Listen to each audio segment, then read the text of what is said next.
تین گناہ انسان کو دنیا و آخرت میں ذلیل و خوار کر دیتے ہیں۔ یہ تین گناہ ضلالت کا سبب بنتے ہیں، دنیا و آخرت کی رسوائی کا سبب بنتے ہیں۔ یہ تین گناہ انسان کو اللہ کے غضب کا نشانہ بناتے ہیں۔ یہ تین گناہ کرنے والا انسان جب مرے گا تو کلمہ نصیب نہیں ہوگی، خاتمہ ایمان پر نہیں ہوگا، پانی پانی کرتا مرے گا۔ یہ جب قبر میں جائے گا، منکر نکیر سوال کریں گے تو جواب دینے میں ناکام ہو جائے گا، جوابات میں ناکام ہو جائے گا، فیل ہو جائے گا۔ یہ تین گناہ کرنے والا انسان قبر سے سیدھا جہنم میں چلا جائے گا، کیونکہ یہ تین گناہ کرتے وقت انسان حالت ایمان میں نہیں ہوتا، حالت ایمان پر نہیں ہوتا۔ انسان ایمان سے خالی ہو جاتا ہے جب یہ تین گناہ کر رہا ہوتا ہے۔ آخر وہ تین گناہ ہیں کون کون سے؟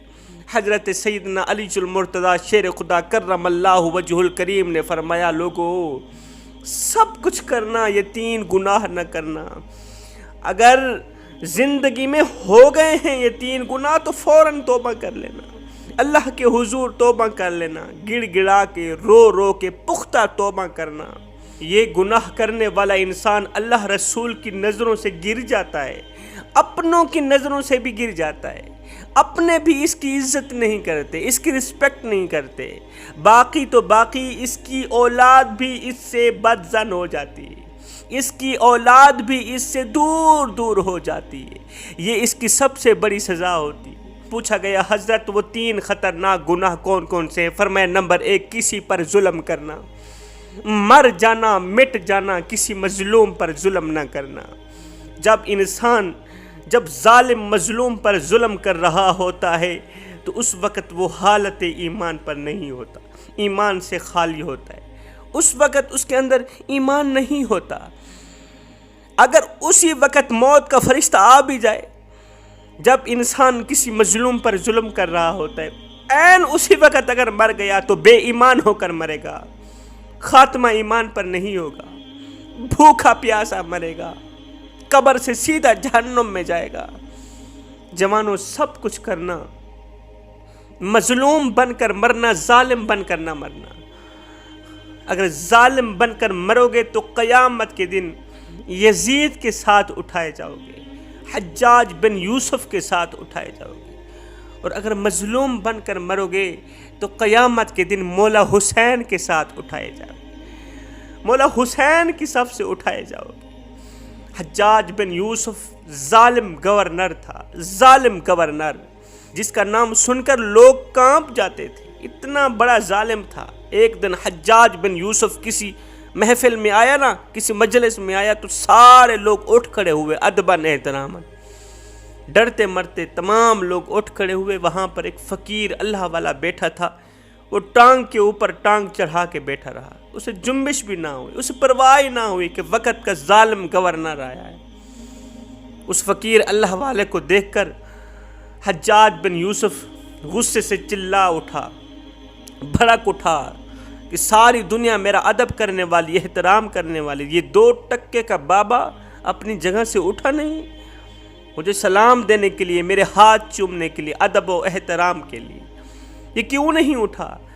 گورنر نے اسی وقت حکم دیا کہ اس بابے کا سر تن سے جدا کر دو، ابھی اور اسی وقت۔ اس کی سزا یہ ہے، گورنر کو اس نے سلام کیوں نہیں دیا، ادباً احتراماً کھڑا کیوں نہیں ہوا؟ اس کی سزا یہ ہے، ابھی اور اسی وقت اس کا سر تن سے جدا کر دیا جائے۔ اب جیسے ہی موت کی خبر اس فقیر اللہ والے نے سنی، پہلے تو رونے لگا پھر ہنسنے لگا۔ موت کی خبر سن کر پہلے تو رونے لگا پھر ہنسنے لگا۔ حجاج بن یوسف نے اسے اپنے قریب بلایا، یہ گورنر کے قریب گیا۔ حجاج بن یوسف نے کہا تجھے ماریں گے بعد میں، تیرا سر تن سے جدا بعد میں کیا جائے گا، پہلے یہ بتا کہ تو رویا کیوں ہے پھر ہنسا کیوں ہے، پہلے رویا کیوں ہے پھر ہنسا کیوں ہے؟ اس نے کہا رویا اس لیے ہوں کہ 4 بچوں کا باپ ہوں، چھوٹے چھوٹے بچے ہیں، سوچ رہا ہوں میرے مرنے کے بعد میری اولاد کا کیا بنے گا، مرنے کے بعد اولاد کا کیا بنے گا۔ اچھا پھر ہنسا کیوں؟ کہا ہنسا اس لیے ہوں اس وقت میں ہنس کے مسکرا کے اللہ تعالیٰ کا لاکھ لاکھ شکر ادا کر رہا ہوں، مالک تیرا لاکھ لاکھ شکر ہے کہ میں مظلوم بن کر تو مر رہا ہوں، ظالم بن کر نہیں مر رہا۔ شکر ادا کر رہا ہوں مسکراتے چہرے سے، شکر ادا کر رہا ہوں مالک میں مظلوم بن کر تو مر رہا ہوں، ظالم بن کر نہیں مر رہا۔ اگر میں ظالم بن کر مرتا تو قیامت کے دن حجاج بن یوسف کے ساتھ اٹھایا جاتا، یزید کے ساتھ اٹھایا جاتا، شمر کے ساتھ اٹھایا جاتا، خولے کے ساتھ اٹھایا جاتا۔ مجھے اپنی موت پر فخر ہے، میں مظلوم بن کر مر رہا ہوں، باقی نہیں قیامت کے دن شہداء کے ساتھ تو اٹھایا جاؤں گا، شہداء کی صف سے تو اٹھایا جاؤں گا۔ فرمایا مظلوم بن کر مرنا، ظالم بن کر نہ مرنا۔ میرے نبی نے فرمایا چند گناہ ایسے ہیں جن کے دوران انسان حالت ایمان پر نہیں ہوتا، ان میں سے ایک ہے مظلوم پر ظلم کرنا۔ جب ظالم مظلوم پر ظلم کر رہا ہوتا ہے ایمان سے خالی ہو جاتا ہے، اس کے اندر ایمان کا قطرہ بھی نہیں ہوتا، اگر اسی وقت وہ مر گیا سیدھا جہنم میں جائے گا، بے ایمان ہو کر مرے۔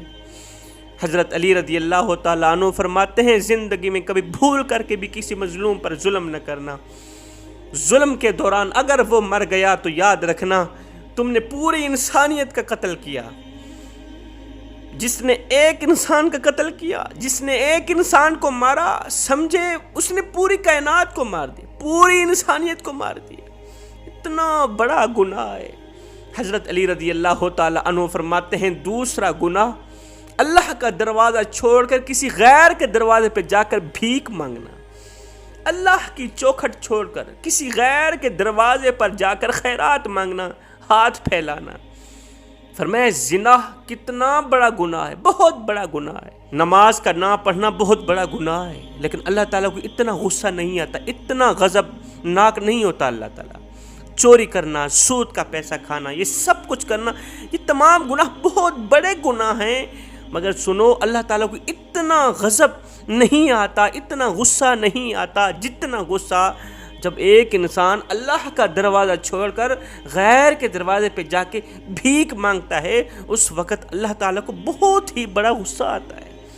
ایسے انسان پر اللہ تعالیٰ غضبناک ہوتا ہے، اور تیرا ستیہ ناس ہو، میں تیرا مالک ہوں جس نے تجھے پیدا کیا، جس نے تجھے شعور بخشا، جس نے تجھے دیکھنے کے لیے آنکھیں عطا کی، یہ آنکھیں، یہ کان، یہ دل، یہ گردے، یہ پھیپھڑے، سب کچھ میں نے تجھے فری میں دے دیا، قیمتی مٹیریل، لاکھوں کروڑوں سے بھی زیادہ قیمتی میں نے تجھے فری میں دے دیا۔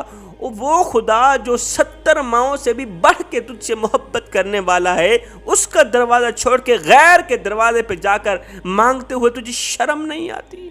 فرمایا جب ایک انسان اللہ کا دروازہ چھوڑ کر غیر کے دروازے پہ جا کے خیرات مانگتا ہے، بھیک مانگتا ہے نا، اس وقت اللہ تعالیٰ کو بہت ہی زیادہ غصہ آتا ہے۔ یہ وہ گناہ ہے جو انسان کو دنیا و آخرت میں ذلیل و خوار کر دیتا ہے۔ فرماتے ہیں تیسرا گناہ والدین کو دکھ دینا، والدین کو درد دینا۔ فرمایا یہ 3 گناہ ایسے ہیں جو انسان کو دنیا و آخرت میں ذلیل و خوار کر دیتے ہیں۔